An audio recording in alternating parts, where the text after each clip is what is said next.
जब परीक्षित जी महाराज का शासन चला, चारों तरफ पुनः धर्म की स्थापना हुई, सब प्रसन्न हैं, चारों तरफ धर्म कर्म होने लगे, यज्ञ याचना होने लगे, सब खुश हैं। लेकिन एक दिन अचानक परीक्षित जी महाराज ने देखा कि मेरे नगर से थोड़ा हट करके एक काला कलूटा पुरुष एक बछड़ा को मार रहा है, और उसकी मां जो गाय है वो रो रही है, अपने बच्चे को समझा रही है कि चिंता न करो, भगवान कहीं गए नहीं है। श्री परीक्षित जी ने देखा कि ये कौन दुष्ट है जो मेरी नगरी में गौ माता को दुख दे रहा है। तलवार निकाले और तलवार निकाल करके उसको मारने के लिए उद्यत हुए। दीनवत्सरणं गतः, वो कोई और नहीं, साक्षात कलयुग था। कहता है महाराज मेरी रक्षा कीजिए, मैं कलयुग हूं। परीक्षित जी ने कहा कि जब कलयुग हो तो मेरे राज्य में, मेरे नगर में क्या कर रहे हो, जाओ कहीं और। कलयुग ने कहा कि महाराज ऊपर से नीचे तक आपका ही तो साम्राज्य है, पूरे धरती के राजा आप ही तो हैं, मैं जाऊं तो कहां जाऊं। तो 4 स्थान कलयुग को रहने के लिए परीक्षित जी ने दिया। कौन कौन सा?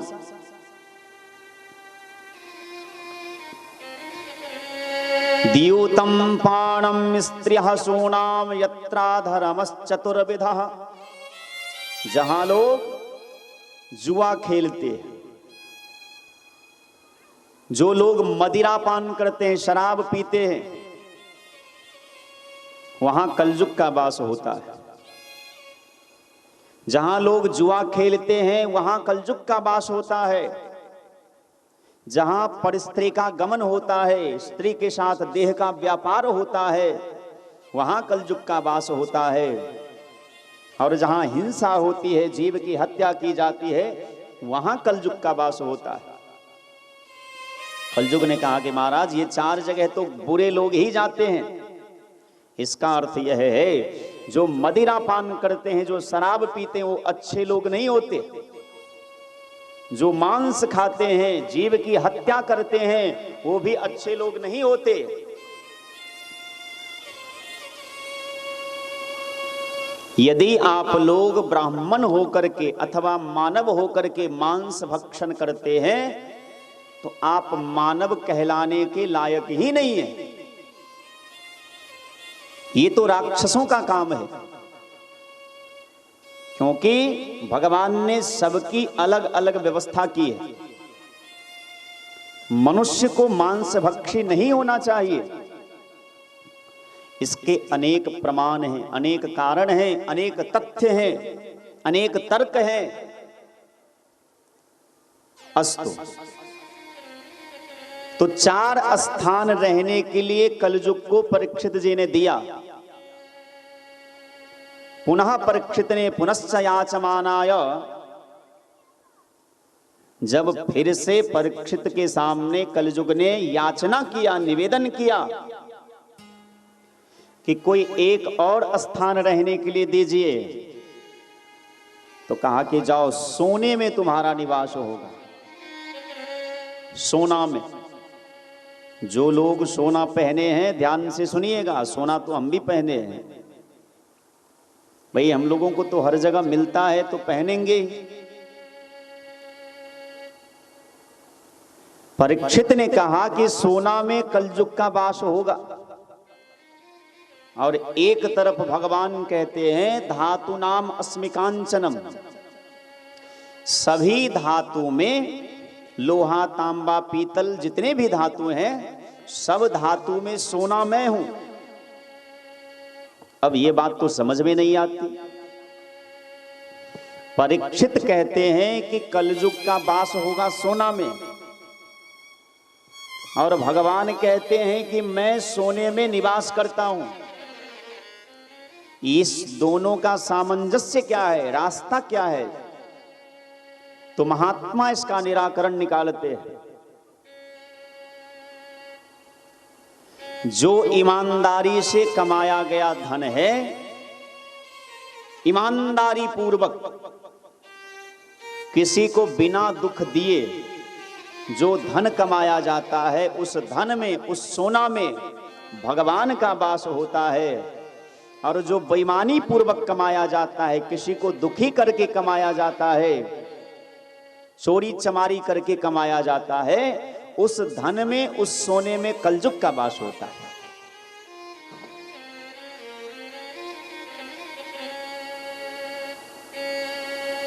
वर प्राप्त करके परीक्षित के सामने से कलजुग तो चला गया।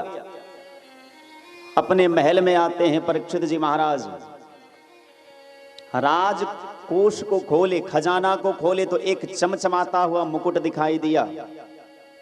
वो मुकुट था किसका? जरासंध का, जिसको भीमसेन ने युद्ध में परास्त करके जरासंध का मुकुट लिया था। वो मुकुट धारण करके सोना का मुकुट था, लेकिन वो राक्षस का था, बेईमानी से कमाया गया था। जैसे सोना का मुकुट परीक्षित ने धारण किया तो उनकी बुद्धि बिगड़ गई, क्योंकि उसमें कलजुग का प्रवेश हो गया। और परीक्षित जी महाराज शिकार खेलने गए। शिकार खेलते खेलते भूख प्यास लगी, महात्मा समीक के ऋषि आश्रम में गए। महात्मा ध्यान में बैठे थे, जाकर के कहा कि मुझे प्यास लगी है, भूख लगी है। महात्मा का ध्यान टूटा नहीं, गुस्सा आ गया। एक मरा हुआ सांप दिखाई दिया, बाण के नोक पर सांप को उठाया और उस महात्मा के गले में डाल दिया। महात्मा का फिर भी ध्यान टूटा नहीं। और परीक्षित ऐसा करके अपने राज्य को लौट आए, अपने घर लौट आए। उस महात्मा के बालकों के साथ नदी के तट पर खेल रहे थे। एक ब्राह्मण बालक ने, ऋषि पुत्र ने जाकर के कहा कि राजा परीक्षित ने तुम्हारे पिता के साथ ऐसा दुष्कार्य किया है, तुम्हारे पिता का अपमान किया है। उस समीक ऋषि के पुत्र श्रृंगी ऋषि को बड़ा क्रोध आया। कौशिकी नदी का जल लिया हाथ में और श्राप दे दिया। इति लंघित मर्यादम तक्षका सप्तमे हणि दंक्षति अस्माकुलांगारम चोदितो में ततद्रुहम। हे मूर्ख राजा, मैं समीक का पुत्र श्रृंगी तुम्हें श्राप देता हूं कि तूने मेरे पिता का अपमान किया है, इसलिए मैं श्राप देता हूं कि आज के 7वें दिन तक्षक नाग तुम्हें डस लेगा और तुम मर जाओगे। श्राप देकर के पिताजी की गोद में आकर के बैठ गए और फूट फूट करके रोने लगे। गले का सांप उतारा, फूट फूट करके रोने लगे। जब श्रृंगी ऋषि रोने लगे तो समीक ऋषि का ध्यान टूटा। पूछा कि क्यों रो रहे हो? कारण बताया कि आपका अपमान किया है राजा परीक्षित ने, मैंने श्राप दे दिया उनको। समीक ऋषि ने कहा कि तुम्हें ये शोभा नहीं देता, तुम ब्राह्मण के पुत्र हो, ऋषि पुत्र हो, इतना जल्दी क्रोध नहीं करना चाहिए। अरे तुम्हें तो विचार करना चाहिए कि राजा परीक्षित साक्षात भगवान के भक्त हैं। तुमने बहुत बड़ी गलती की। अब इस संसार को परीक्षित जैसा राजा नहीं मिलेगा, लेकिन तुम ब्राह्मण बालक होकर के जब श्राप दे ही दिए हो तो उसका प्रायश्चित भी करो। और अपने शिष्य गौरमुख को बुला करके कहा कि जाओ राजा परीक्षित को कह देना कि केवल उनके पास 7 दिन ही है, 7 दिन में चाहे तो अपने जीवन का उद्धार कर ले, अब उनके पास 8वां दिन नहीं होगा। इधर परीक्षित आए अपने घर, जैसे मुकुट को उतार करके नीचे रखा तो याद आया, हे भगवान मैंने ब्राह्मण का अपमान कर दिया, मुझे तो मर जाना चाहिए। तब तक समीक ऋषि का शिष्य आया, गौरमुख नाम के शिष्य ने कहा कि महाराज क्षमा चाहता हूं, आपने जिस ब्राह्मण का अपमान किया उस ब्राह्मण के पुत्र ने आपको श्राप दे दिया, आप 7 दिन के बाद मर जाएंगे, आपके पास जीने के लिए केवल 7 दिन का समय है। परीक्षित हंसने लगे, चलो अच्छा हुआ, हमने जो पाप किया उसका दंड हमें मिल गया। परीक्षित चाहते तो उस ब्राह्मण को मार सकते थे, दंड दे सकते थे, लेकिन धर्मात्मा है, उन्होंने दंड नहीं दिया। विचार किया कि हमने पाप किया तो हमें प्रायश्चित करने का अवसर भी प्राप्त हो गया। तुरंत से 1 मिनट में अपने पुत्र जन्मेजय जी को बुला करके राज सिंहासन पर बिठा दिया, अभिषिक्त कर दिया 1 मिनट में। और पत्नी को बुला करके कहा कि अजी सुनती हो, 7 दिन तक मुझे कोई नहीं मार सकता। अब एक पति यदि पत्नी से ऐसा कहे तो पत्नी के ऊपर क्या बीतेगा। पत्नी ने कहा कि आपको हो क्या गया है, भगवान करे आपको हमारी उम्र लग जाए, आप युगों युगों तक जिए। बोले ना ना ना ना, मैं 7 दिन के बाद मर जाऊंगा, लेकिन 7 दिन तक यमराज भी मेरा कुछ नहीं बिगाड़ सकते, क्योंकि ब्राह्मण ने श्राप दिया है। 1 मिनट के अंदर सब कुछ, घर परिवार, मोह माया ममता सबको छोड़ दिया और सीधे गंगा के तट पर आकर के बैठ गए।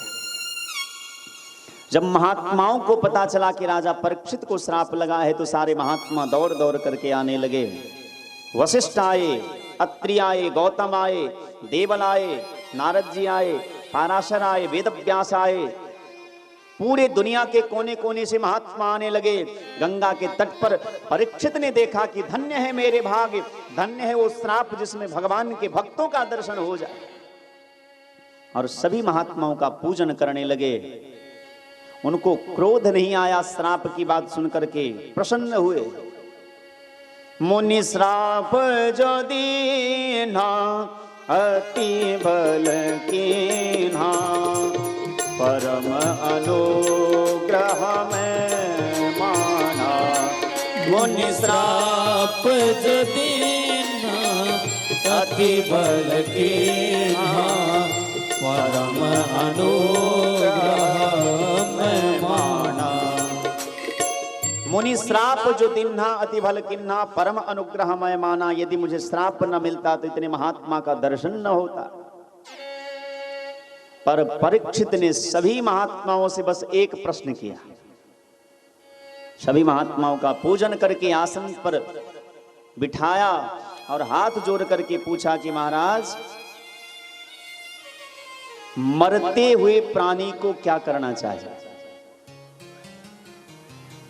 किसी ने जवाब नहीं दिया। यदि किसी का दिन निश्चित हो गया हो कि आज के तारीख में ये मर जाएगा, ऐसे व्यक्ति को क्या करना चाहिए? और वस्तुतः यहां जितने भी लोग हैं, हम सभी 7 दिन में ही मरने वाले हैं। 8वां दिन किसी के लिए नहीं है। रविवार, सोमवार, मंगलवार, बुधवार, गुरुवार, शुक्रवार, शनिवार, फिर से रविवार, सबके पास केवल 7 दिन का समय है। और इन्हीं 7 दिन में सब अपना कल्याण करना चाहे तो कर ले। किसी ने जवाब नहीं दिया। भगवान ने देखा कि आज फिर से मेरे भक्त के ऊपर एक ब्राह्मण ने वाक वज्र का प्रयोग किया है। अश्वत्थामा ने ब्रह्मास्त्र का प्रयोग किया था तो भगवान माता जी के पेट में प्रवेश करके उनके प्राण की रक्षा की थी। और आज एक ब्राह्मण बालक ने वाक वज्र का प्रयोग किया है तो भगवान सुखदेव जी बन करके वहां प्रकट हो गए। तत्रा भवद भगवान व्यास पुत्रो बभूव, यदृच्छयागामट मनो नपेक्षः, अलाक्षलिंगो निजलावतुष्टः। तत्रा भवद भगवान व्यास पुत्रो बभूव, भगवान स्वयं व्यास नंदन बन करके, सुखदेव बन करके वहां प्रकट हो गए।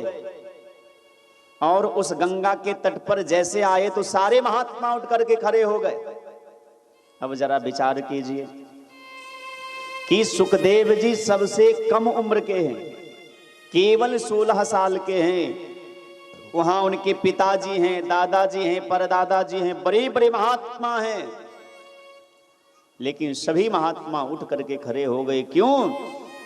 क्योंकि कोई धन में बड़े होते हैं, कोई बल में बड़े होते हैं, कोई आयु में बड़े होते हैं, लेकिन सबसे बड़े वो होते हैं जो ज्ञान में बड़े होते हैं। मनुस्मृति में श्री मनु जी महाराज ने बड़ी सुंदर बात कही। धन वृद्धा बल वृद्धा आयुर्वृद्धा तथैव च, ते सर्वेपि ज्ञान वृद्धाश्च किंकराः शिष्य किंकराः।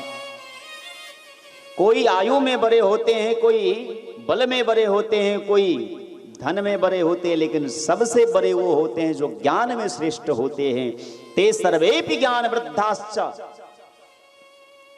तो भगवान सुखदेव को देख करके सभी प्रसन्न हो गए। और सुखदेव भगवान हैं कैसे? तो एक गाय को दूहने में जितना समय लगता है उससे ज्यादा किसी गृहस्थ के यहां नहीं रुकते, और एक गाय को दूहने में ज्यादा से ज्यादा 6-7 मिनट लगते हैं। इतने देर से ज्यादा महात्मा को किसी गृहस्थ के यहां नहीं रहना चाहिए। महात्माओं ने इशारे में कहा कि जल्दी से इनकी पूजा करो। परीक्षित पैर पकड़े, पाद प्रक्षालन किए और अपना सिर जो है सुखदेव बाबा के चरणों में रख दिया। महात्मा ने कहा कि जो प्रश्न हमसे कर रहे थे वो प्रश्न इनसे करो। परीक्षित ने वही प्रश्न किया, म्रियमानस किम कर्तव्यम, मरते हुए प्राणी को क्या करना चाहिए? अब सुखदेव बाबा बड़े प्रसन्न हो गए, आसन पर विराजमान हुए। सभी महात्मा नीचे बैठ गए, परीक्षित उनके चरणों में बैठ गए हाथ जोड़ करके। वरीयानेश ते प्रश्नः कृतो लोकहितं नृपा, आत्मवित् सम्मतः पुंसां श्रोतव्यादिषु यः परः। भगवान सुखदेव कहते हैं कि हे राजन, तुमने बहुत श्रेष्ठ प्रश्न किया है। वरीयानेश ते प्रश्नः कृतो लोकहितं नृपा। राजन, जिसके अंदर जो होता है वही बाहर निकलता है। जैसे कोई खीर खा ले तो डकार कैसी आएगी बताइए? अरे खीर जब खाएंगे और जब डकार आएगी तो कैसी डकार आएगी? मीठी डकार आएगी ना। और खट्टा खाएंगे तो डकार कैसी आएगी? खट्टी डकार आएगी। मूली खाएंगे तो मूली जैसा डकार आएगा। और जो खाए हैं वैसा डकार ना आए तो इसका मतलब है कि पेट में कुछ गड़बड़ है, कुछ गड़बड़ चल रहा है, भोजन ठीक से पचा नहीं है।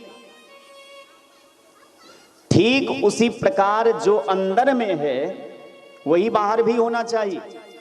ऐसा नहीं कि अंदर में कुछ और है बाहर में कुछ और है, अथवा बाहर में कुछ और है अंदर में कुछ और है। सुखदेव बाबा के हृदय में भी ब्रह्म है, इसलिए उन्होंने कहा वरीयानेश ते प्रश्नः कृतो लोकहितं नृपा, आत्मवित् सम्मतः पुंसां श्रोतव्यादिषु यः परः। हे राजन, तुम्हारा प्रश्न अत्यंत श्रेष्ठ है। तुमने संसार के हित के लिए प्रश्न किया है, तुमने केवल अपने हित की बात नहीं की है। यदि तुम्हें केवल अपना हित करना होता तो तुम पूछते कि महाराज हम मरने वाले हैं, हमें क्या करना चाहिए? लेकिन तुमने क्या पूछा? म्रियमानस किम कर्तव्यम, मरते हुए व्यक्ति को क्या करना चाहिए? डॉक्टर भी दो प्रकार के होते हैं। एक डॉक्टर ऐसे होते हैं जो रोगी को कहते, हे भगवान तुमने अच्छा किया कि जल्दी आ गए। 10 मिनट यदि और लेट हो जाता तो ऊपर का रास्ता तुम्हारे लिए खुल जाता। अब बेचारा जो जितना बीमार था उससे ज्यादा बीमार और हो गया। ये बात सुन के, हे भगवान हम तो अच्छा किए कि जल्दी आ गए। और एक डॉक्टर ऐसे होते हैं, चाहे बीमारी कितनी भी असाध्य हो, पीठ थपथपा के कहते चिंता ना करो, मेरे पास ऐसा दवाई है, एक दवाई दूंगा तुम 1 मिनट में ठीक हो जाओगे। अब चाहे बीमारी कितनी भी बड़ी हो, लेकिन बेचारा आधा ठीक तो डॉक्टर के बात से ही हो जाता है कि चलो मैं ठीक हो जाऊंगा। ऐसे डॉक्टर हैं श्री सुखदेव बाबा। उन्होंने परीक्षित को भरमाया नहीं, कहा कि चिंता ना करो। अरे खटवांग नाम के राजा जो थे, उनके पास तो केवल 1 मुहूर्त का समय था। और एक मुहूर्त में ही उन्होंने अपने जीवन का उद्धार कर लिया, कल्याण कर लिया। तुम्हारे पास तो फिर भी 7 दिन का समय है। जो जीव अपना कल्याण चाहते हैं उन्हें क्या करना चाहिए? सबसे पहले आसन को जीतना चाहिए। हम लोग 3 घंटा कथा में बैठते हैं, कभी ऐसे बैठते हैं, कभी देह को ऐंठते हैं, मन न लगा तो कभी घूम फिर आते हैं। अरे भैया, एक आसन में कम से कम 3 घंटा, 4 घंटा, 5 घंटा बैठो। तो सबसे पहले आसन को जीतना चाहिए। जितासनो जित श्वासो जित संगो जितेंद्रिय। पहले तो आसन को जीतना चाहिए, फिर श्वास को जीतना चाहिए। मतलब प्राणायाम करना चाहिए। कितने लोग प्राणायाम करते हैं? हाथ उठाइए तो। हाँ, कोरोना के बाद कर रहे होंगे कि कोरोना से पहले भी करते थे? अच्छी बात है। कोरोना ने सबको प्राणायाम, अनुलोम विलोम करना सिखा दिया, क्योंकि भैया मरने का डर सबको होता है। एक पॉजिटिव और एक निगेटिव शब्द है। पॉजिटिव माने सकारात्मक और नेगेटिव माने नकारात्मक। लेकिन कोरोना आने के बाद भाव बदल गया। निगेटिव है तब तो ठीक है, और पॉजिटिव है तो लोग कहते हैं इसको घर में बंद कर दो। जबकि पॉजिटिव माने सकारात्मक होता है, लेकिन मरने का डर सबको होता है भैया। हम लोग व्यासपीठ पर बैठ करके कहते हैं कि हाथ ना मिलाओ। हम लोग व्यासपीठ पर बैठ करके कहते हैं कि हाथ ना मिलाओ। ये हमारी सभ्यता नहीं है, हमारा संस्कार नहीं है, ये तो विदेशियों का संस्कार है। तो लोग कहते हैं कि आहा, आप आज से 100 साल पहले की बात करते, अरे जमाना कितना आगे बढ़ रहा है, तेजी से उन्हें देख रहे हैं। हाँ भैया, दिखाई तो दे रहा है कि पहले जमाने के बच्चे जो होते थे अपने माता पिता के चरणों में लेट करके सिर झुका के प्रणाम करते थे। आजकल चलते चलते बस घुटने को छू लिए। तो जितने लोग हैं ध्यान से सुनिएगा, जमाना इतने तेजी से आगे बढ़ रहा है कि पैर से घुटना आया, घुटना से कमर, और कमर से यहां पहुंचने में ज्यादा टाइम नहीं लगेगा। यदि आपने अपने बच्चों को सुंदर संस्कार नहीं दिया, अपनी सभ्यता, अपना संस्कार सिखाया नहीं, तो जमाने इतने तेजी से बढ़ रहा है, इतने तेजी से बढ़ रहा है।